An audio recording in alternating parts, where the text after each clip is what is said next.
Саламатсыңарбы балдар? Биз бүгүн эфирде 6 класстардын физикалык географиясы боюнча сабагыбызды баштайбыз. Биздин бүгүнкү сабагыбыздын темасы табигый кырсыктар жаналардын келип чыгуу себептери.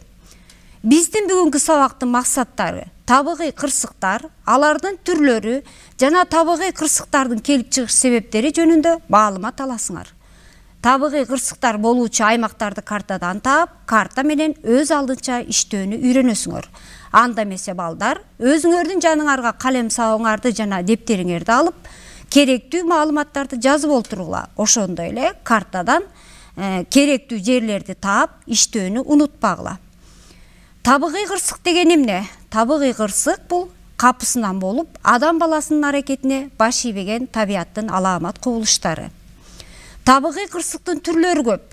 Алар жер титирөө, жанар тоонун атылышы, кар көчкү, жер көчкү, нөшөрлөгөн жамгырлар, кургакчылык, токойлордун өрттөнүшү, чагылгандын түшүшү, катуу куюнду шамалдар, жер алдындагы суулардын көтөрүлүшү, селдер жана цунами толкундары. Булардын ичинен балдар, жер титирөө менен жанар тоонун атылышынын келип чыгыш себептери бул жердин ички бөлүгүндөгү болгон процесстерге байланыштуу. Мына ошондуктан биз жердин ички бөлүгүн карап алалы. Бул сүрөттө көрүнүп тургандай, жердин ички бөлүгүндө ядро жайгашкан. Ядро ички ядро жана сырткы ядро деп бөлүнөт. Ядро манча менен чулганган. Манча дагы экиге бөлүнөт. Астыңкы манча жана үстүңкү манча деп. Манчанын үстүндө жука жер кыртышы жатат. Жер кыртышы дагы экиге бөлүнөт. Материктик жер кыртышы жана океандык жер кыртышы деп. Жана жердин ички бөлүгүнө жылган сайын басым жогорулап жана температура да жогорулайт. Мисалы, манчада температура 1000 градустан 2000 градуска чейин жетсе, ядрода температура 5000 градустан 6000 градуска чейин жетет. Ал эми балдар, сүрөттө көрүнүп тургандай, үстүңкү манчанын бөлүгү астеносфера деп турат. Астеносфера балдар, бул үстүңкү манчанын эле бир бөлүгү. Аны грек тилинен которгондо күчсүз, алсыз шар дегенди билдирет. Астеносфера негизинен магний менен кремнийден турат жана анын калыңдыгы 50 метрден 100 метрге чейин жетет. Жана алсыз шар деп аталышынын себеби манчанын башка бөлүктөрүнө караганда бул чоюлчак, ийилчек же болбосо чоюлчак, ийилчек бөлүгү. Мына ушул астеносферада литосфералык плиталардын фундаменти жайгашкан. Ал эми литосфералык плита деген эмне экендигин эсибизге салсак балдар, литосфералык плита бул жердин кыртышын толугу менен жана үстүңкү манчанын бөлүгүн камтыйт. Бул чоң блоктор литосфералык плита деп аталат. Литосфералык плиталардын калыңдыгы ар кандай 60 километрден 100 километрге чейин жетет. Плиталар материктик жер кыртышын жана океандык жер кыртышын да камтыйт. Азыркы геологиялык тоордо 13 литосфералык плита бар. Алардын чоңдору картадан көрүнүп тургандай, Евразия литосфералык плитасы, Тынч океан литосфералык плитасы, Индо-Австралия литосфералык плитасы, Африка литосфералык плитасы, Антарктида литосфералык плитасы, Түндүк Америка жана Түштүк Америка литосфералык плитасы. Демек балдар, ушул литосфералык плиталардын фундаменти астеносферада жайгашкандыктан же болбосо чоюлчак, ийилчек, жылмышчак болгон астеносферада жайгашкандыктан литосфералык плиталар ар дайым бир орунда турбай жылып турат. Бул жылып туруунун натыйжасында эки плита кезигишкен мезгилинде алардын ортосунда түртүлүшүү болот. Түртүлүшүү, тартылышуунун натыйжасында жердин кыртышында жер титирөө менен жанар тоолордун атылышы байкалат. Мисалы, сүрөттө көрүнүп тургандай, эки материк кыртыштуу плиталар кезиккен мезгилинде мында түртүлүшүү болот дагы, натыйжада катталыштар жыйрылып, жогору көздөй көтөрүлөт дагы, ошол жер кыймылдуу участок болуп, жер титиреп, натыйжада бийик тоолор пайда болот. Андан кийин литосфералык эгерде океан кыртыштуу литосфералык плита менен материк кыртыштуу литосфералык плита кезиккен мезгилинде анда океан кыртыштуу литосфералык плита материктик кыртыштуу литосфералык плитанын астына терең ийилип кирет. Натыйжада ушул жерлерде океандардын терең коо кобулдары пайда болот жана ушул эле жерлерде жер титирөө жана жанар тоолор көп болот. Мына бул картадан көрүнүп тургандай балдар 1963 жылдан азыркы мезгилге чейинки картаны карай турган болсок, капкара боек болуп тургандар булар жалаң жер титирөөнүн эпицентрлери жана ошондой эле жанар тоолор атырылган аймактар. Картадан көрүнүп тургандай бардыгы литосфералык плиталардын чек арасына дал келгендигин көрүп жатабыз. Ал эми бул жерден эки материктик кыртыштуу литосфералык плитасынын Евразия литосфералык плитасы менен Индо-Австралиялык литосфералык плитасынын түртүлүшүүсүнүн натыйжасында Евразия материгинин түштүгүндө Альпы кырка тоолорунан Гималайга чейинки бийик тоолор пайда болгон жана натыйжада ошол жерлерде дагы жер титирөөлөр болуп жанар тоолор атырылат. Экинчи алкак бул Тынч океан оттуу курчоосу. Бул жерде дагы байкап турганыңардай 4 литосфералык плитанын материк кыртыштуу 4 литосфералык плита, ошондой эле океан кыртыштуу литосфералык плитанын ортосунда түртүлүшүүсүнүн натыйжасында Тынч океанында ушундай чек араларында жер титирөөлөр көп болуп, жанар тоолор атырылгандыгын бул картадан көрүп турабыз. Мына ушул эле жерлерде океандардын эң терең коо кобулдары жана жер титирөө менен жанар тоолор көп катталат. Жер титирөө балдар адамдардын жашоосуна көптөгөн кыйроолорду, адамдын өмүрүн кыюуну алып келет. Мисалы, алардын айрымдарына токтолсок, Ашхабад шаарында 1948 жылы күчү 7,3 балга жеткен жер титирөөдө 30 000 адам каза болгон. Армениянын Спитак шаарында 1988 жылкы күчү 10 балга жеткен жер титирөөдө 25 000 адам каза болгон. Ошондой эле Японияда 2011 жылы күчү 9 балга жеткен жер титирөөдө 15 896 адам каза болгон. Чилиде 1960 жылы күчү 9,5 балга жеткен жер титирөөдө 6 000 адам каза болгон. Гаитиде 2010 жылы күчү 9 балга жеткен жер титирөөдө 222 570 адам каза болгон. Ошондой эле Кыргызстандагы литосфералык плитанын чек арасында жайгашкандыктан ал жерде дагы жер титирөөлөр көп катталат. Бул жерде Алай району Нур айылы 2008 жылкы жер титирөөдө 75 адам каза болгон. Негизи жер титирөөлөр күнүгө жылга миңдеп саналат, миңдеп болот, ал эми күнүгө 300-400гө чейин жер титирөөлөр катталат.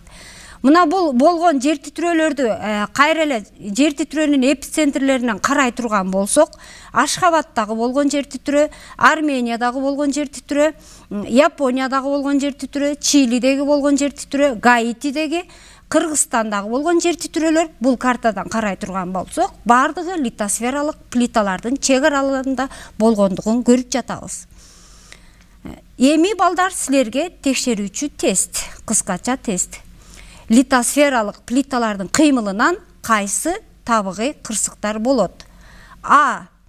Жер көчкү, кар көчкү. Б варианты жер титирөө жана жанар тоонун атылышы.